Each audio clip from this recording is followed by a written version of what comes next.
যে কোনো কিছু নিয়ে ভিডিও তৈরি করলে সেটা মানুষ দেখবে, সেটা যদি আপনার পছন্দের জিনিস হয়। আজকের এই এপিসোডটা যারা কন্টেন্ট ক্রিয়েট করবেন, আমি বলি আপনাদেরকে মনোযোগ দিয়ে 5 বার দেখবেন এপিসোড, কারণ আমি যে গ্রামারে কাজ করি সেই গ্রামারই কাজ করে, একটু ডিফারেন্ট ভাবে বলতেছে বাট সেম গ্রামার।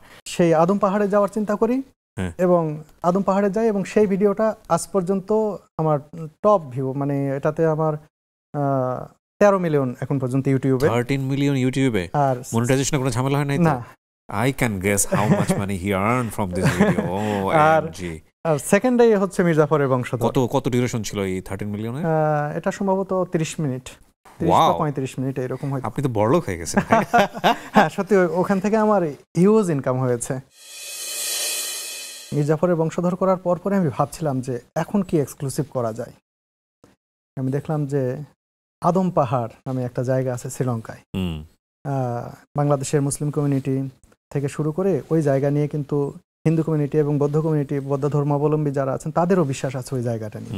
তো আমি যদি ওই জায়গায় যাই তাহলে মুসলিম যারা আছেন তারা বিশ্বাস করেন হযরত আদম আলাইহিস সালাম সর্বপ্রথম শ্রীলঙ্কার যে জায়গায় নেমেছিলেন সেটা হচ্ছে আদম পাহাড়, সেখানে তার পায়ের ছাপ আছে। যারা হিন্দু ধর্মাবলম্বী রয়েছেন তারা মনে করেন ওটা শিবের পা, শিব নাম ছিলেন ওখানে। আবার বৌদ্ধ ধর্মাবলম্বীরা যারা রয়েছেন তারা মনে করেন ওটা গৌতম বুদ্ধের পা। তো আমি বলছি কি কারণ যে আগ্রহ মানুষের কি নিয়ে। তো আমি দেখতেছি একবারে 3টা ধর্মের মানুষ, এই সাবকন্টিনেন্টের অলমোস্ট সব ধর্মের মানে প্রধান যে ধর্মগুলো আছে তাদের মানুষগুলো এটাতে আকর্ষণ করে এই জায়গাটা, এবং দেখবে তারা। আর যারা ভ্রমণ প্রিয় মানুষ তারা এরকম একটা সুন্দর পাহাড়, সেখানে যদি কিছুও না থাকতো এরকম একটা নৈসর্গিক দৃশ্য, এরকম সুন্দর একটা পাহাড় 7 কিলোমিটার উপরে উঠতে হবে, তো তারাও দেখবেন। তো সেই জায়গা থেকে আমি সেই আদম পাহাড়ে যাওয়ার চিন্তা করি এবং আদম পাহাড়ে যাই, এবং সেই ভিডিওটা আজ পর্যন্ত আমার টপ ভিউ, মানে এটাতে আমার 13 মিলিয়ন এখন পর্যন্ত ইউটিউবে। 13 মিলিয়ন ইউটিউবে। আর মনিটাইজেশনের কোনো ঝামেলা হয় নাই তো? না। I can guess how much money he earned from this video. OMG. আর সেকেন্ডে হচ্ছে মির্জাফরের বংশধর। কত ডিউরেশন ছিল এই 13 মিলিয়নের? এটা সম্ভবত 30 মিনিট, 30 বা 35 মিনিট এরকম হয়। আপনি তো বড়লোক হয়ে গেছেন। হ্যাঁ সত্যি, ওখান থেকে আমার হিউজ ইনকাম হয়েছে। তারপরে সেকেন্ড পজিশনে 10 মিলিয়ন হচ্ছে মির্জাফরের বংশধর। এরকম করে আমি সবসময় খুঁজি যে সাবজেক্টগুলো যেগুলো মানুষকে আকর্ষণ করবে। ছোটবেলা থেকেই আমরা শুনে এসেছি কামরূপ কামাখ্যা, যখন গ্রামে দেখতাম যে এই যে জাদুকররা আসে বিভিন্ন তন্ত্রমন্ত্র জাদু এগুলো দেখাতো, আমাদের ম্যাজিক আর কি, তারা কিন্তু কামরূপ কামাখ্যার কথা বলতো যে কামরূপ কামাখ্যা থেকে আমি এগুলো শিখে এসেছি, ছোটবেলা থেকে শুনে এসেছি। তখন আমার মাথায় আসলো আচ্ছা আমি কামরূপ কামাখ্যায় গেলে কেমন হয়, অনেক মানুষ তো এই সম্পর্কে জানে।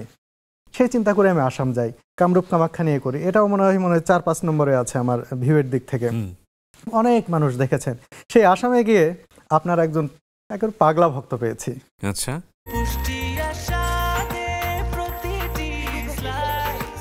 ব্রেকফাস্ট, টিফিন কিংবা স্ন্যাক টাইমে মজাদার আয়োজন মানে অল টাইম ব্রেড। উনি একজন সায়েন্টিস্ট, আসামের খুব বড় পদে সরকারি একজন সায়েন্টিস্ট। আসামের লোকজন দেখে আমাদেরকে? অনেক দেখেন আপনার ভিডিও, আসামের অনেক মানুষ দেখেন। আমি পথে ঘাটে ঘুরতে আপনার কথা আমাকে জিজ্ঞেস করেছেন। মাশাআল্লাহ। আর স্পেসিফিক ভাবে ওনার নাম Bapukan Chowdhury. Okay I know him. তো ওনার সাথে আমার দেখা, উনি যাওয়ার আগে আমি যোগাযোগ করেছিলাম। ইনফ্যাক্ট আমি বলছিলাম যে শুধু আসাম যাচ্ছি তা না, আমার চিন্তায় ছিল আমি কিভাবে অরুণাচল যাব। আর যেসব জায়গা নিয়ে আকর্ষণ অনেক বেশি থাকে মানুষের, যেতে পারে না, এগুলো নিয়ে আমার টান বেশি। অরুণাচল যাওয়া তো কঠিন, কারণ সেখানে ভারতের হোম মিনিস্ট্রি থেকে পারমিশন নিতে হয়। তো সেই জায়গায় কিভাবে যাব, এরকম করতে করতে বাপুকান্দা আমাকে একটা মেসেজ দিয়েছিলেন যে আমি আসামে থাকি, আমি চাকরি করি। তার প্রোফাইল দেখে মনে হয়েছে উনি মনে হয় আমাকে হেল্প করতে পারবেন। তো ওনার সাথে নক করছিলাম। নক করার পরে উনি বললেন যে তোমরা আসো, আমি দেখবো। উনি আমাকে নিয়ে এই অরুণাচলের যে অফিসগুলো আছে, ভারতের যে বিভিন্ন অফিস যারা এগুলো ডিল করে, তাদের সঙ্গে কথা বলার চেষ্টা করছে, আমাকে পারমিট নিয়ে দেওয়ার জন্য অনেক হেল্প করছেন, অনেক চেষ্টা করছেন। এর জন্য তার কাছে আমি কৃতজ্ঞ। তার মাধ্যমে হয়নি, কিন্তু আমার ভ্রমণ সঙ্গী যে নিলয়, ও খুব ডেডিকেটেড। ও শেষমেশ নানা দিক দিয়ে চিন্তা ভাবনা করে যোগাযোগ করে শেষমেশ আমরা পেরেছি, অরুণাচল ঘুরে এসেছি। যাই হোক, যেটা বলছিলাম যে বাপুকান্দা উনি আপনার বিরাট ভক্ত। হ্যাঁ, বাপুকান্দা আমার সঙ্গে যোগাযোগ করেন। উনি করছেন কি, আপনার জন্য কিছু গিফট কিনেছেন। আচ্ছা, যে ভারত থেকে আমাদের মাধ্যমে উনি পাঠাবেন। আমরা যেদিন আসবো সেদিন আমাকে দিবেন, আগেই কথা হয়েছে। তো আমরা হোটেলে এসে আমি নিলয়, আমার সাথে আরেকটা ছোট ভাই ছিল, হোটেলে একটু ঘুমাইছি, ঘুমিয়ে যে আমরা বিকালের ফ্লাইটে সম্ভবত আমরা চলে আসবো। আমরা যখন ঘুমাচ্ছি তিনি কয়েকবার ট্রাই করছেন ফোন দিয়ে, আমারও ফোন সাইলেন্ট, আমাকেই বেশিবার ট্রাই করছেন, পরে পাননি, 2 ঘন্টা আমাদেরকে পাননি, আমি 2 ঘন্টা আসলে ঘুমাইছি। কিন্তু বাপুকান্দা মনে করছেন যে আমি একটা গিফট পাঠাইতে যাচ্ছি, এই কারণে আর কমিউনিকেশন মনে হচ্ছে যে নিয়ে যাবে না, এই ভুল ধারণাটা আছে। তো তারপর ঘুম থেকে ওঠার পরে আমি তাকে মনে হয় 15-20টা কল দিয়েছি, নিলয় কল দিয়েছি, উনি ফোন কোনোভাবেই রিসিভ করেন না, ভীষণ মাইন্ড করছেন। এবং এই প্রায় 1 দিন বা 2 দিন পরে উনি ইয়ে করছেন যে আচ্ছা ঠিক আছে সমস্যা নাই।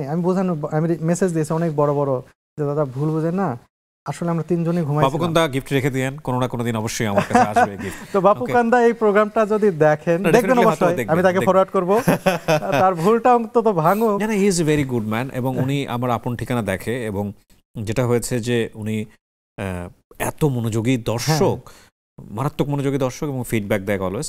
এবং আসামের 2টা পত্রিকাতে আমাকে নিয়ে নিউজ হয়েছে, তো তার মধ্যে একটা হচ্ছে বাপুকান্দার রিপোর্ট করা, এবং আসামের 100 বছরের প্রাচীন পত্রিকা, অনেক, and he is really dedicated. আবার ওনার সাংস্কৃতিক অঙ্গনে ব্যাপক পরিচিতি আছে এখানে। ওকে, সো আমি আরেকটা জায়গায় একটু আসতে চাই, সেটা হলো যে আমরা দেখি কিন্তু আপনি দেখান, এবং ওই দেখার মধ্যে একটা কৌতূহল তৈরি হয়। আমার যেগুলো মনে পড়ছে এখন, ভাষা কোনো একটা জমিদার বাড়িতে যখন আপনি দেখাচ্ছেন, আমার মনে হচ্ছিল যে ক্যারেক্টারগুলো দেখতে হেঁটে গেছে, ওই লোকটা যেভাবে কথা বলছে আমি ফিল করতে পারি, থ্রিল অনুভব হয়। এটা আপনি কিভাবে করেন? আমাকে কে জানেন, আপনি কি অনেক কিছু পড়েন, আগে স্টাডি করে নেন ওইটা সম্পর্কে? যাওয়ার আগে আমি পড়ে যাই, হ্যাঁ, আসার পরে আরো বেশি পড়ি। আচ্ছা। কিন্তু আমাকে অনেকেই বলেছেন যে কোনো রাজবাড়িতে ঢুকলে, কোনো জমিদার বাড়িতে ঢুকলে আমার মধ্যে কোনো জিন ভূত ভর করে কিনা। ট্রু, মানে আমিও অন্যরকম হয়ে যাই, কথা বলতে বলতে আবেগপ্রবণ হয়ে যায়। আমি যেখানে পা দিচ্ছি মনে হচ্ছে এখানেই সেই জমিদার এই দিক দিয়ে হেঁটে গেছে, এখানেই তারা একসময় ঘোরাফেরা করেছে, তাদের বিচরণ ছিল, এখন নেই। তারা কি জানতো যে এত বছর পরে আমি এখানে আসব, তাদের কথাগুলো আমি তুলে ধরবো? মানে এই যে এখন বলছি মনে হয় আমার গায়ে, মানে you actually feel the story, মানে আপনি নিজেটাকে ওন করেন, আপনার নিজের ভালো লাগে। আমার ভালো লাগে অনেক, রাইট, ভালো লাগে বলেই আমাকে অনেকে জিজ্ঞেস করেন যে ভাইয়া আমি ইউটিউবিং করতে চাচ্ছি, কি তৈরি করব? আমি পরামর্শ দিই সহজ, আমি মনে করি এটা কাজে লাগবে। আমি বলি যে কোনো কিছু নিয়ে ভিডিও তৈরি করলে সেটা মানুষ দেখবে, সেটা যদি আপনার পছন্দের জিনিস হয়। He is actually telling the technique. আজকের এই এপিসোডটা যারা কন্টেন্ট ক্রিয়েট করবেন, আমি বলি আপনাদেরকে মনোযোগ দিয়ে 5 বার দেখবেন এপিসোড, কারণ আমি যে গ্রামারে কাজ করি সেই গ্রামারই কাজ করে, একটু ডিফারেন্টভাবে বলতেছে বাট সেম গ্রামার। প্রথমে উনি যেটা বলেছেন সেটা হচ্ছে যে কোন জিনিসটা মানুষ দেখবে, হুইচ ইজ কল ইউনিক। আর সেকেন্ডটা যেটা বলতেছে সেটা হচ্ছে ইউনিক ফাইন্ড আউট করলেন আপনি, ফাইন ওই ইউনিকে আপনার ইন্টারেস্ট নাও থাকতে পারে, ওই ইউনিকনেস আপনার নিজের ইন্টারেস্ট আছে কিনা সেটাকে বলে প্যাশন। সো এই 2টা জিনিসের যদি কম্বিনেশন তৈরি হয় তাহলে ওই আলু ভর্তাও পপুলার হয়ে যেতে পারে। এটাই মানে ওই যে কোনো সাবজেক্ট হইতে পারে, সেই বিষয়টা সম্পর্কে আপনার আগ্রহ থাকতে হবে, সেই জিনিসটা আপনার ভালো লাগতে হবে, তারপর না সেটা মানুষের ভালো লাগবে। রাইট। আর ভিডিও এডিট করার পরে মনে করে যে ভিডিও বড় হচ্ছে না ছোট হচ্ছে, এটা কিভাবে ঠিক করব? আমি ব্যক্তিগত নিজের বোরিং যেটা লাগে ওটা ফেলে দেন, সহজ। হ্যাঁ, এটাই যে আমি দর্শক, আমি বিচারক আমার ভিডিওর, যে এই জায়গা কি মেদ সম্পন্ন, এই জায়গা কি রাখা আমার কাছে বেশি মনে হচ্ছে, এই জায়গা কি রাখা দরকার। আমি যদি মনে করি যে না আমার কাছে এই জায়গা বেশি মনে হচ্ছে, এটা আরো যারা দর্শক দেখবেন তাদের কাছে, এটা অনেক দর্শকের কাছে এটা বেশি মনে হবে, তখন আমি ওটা বাদ দিয়ে দিই।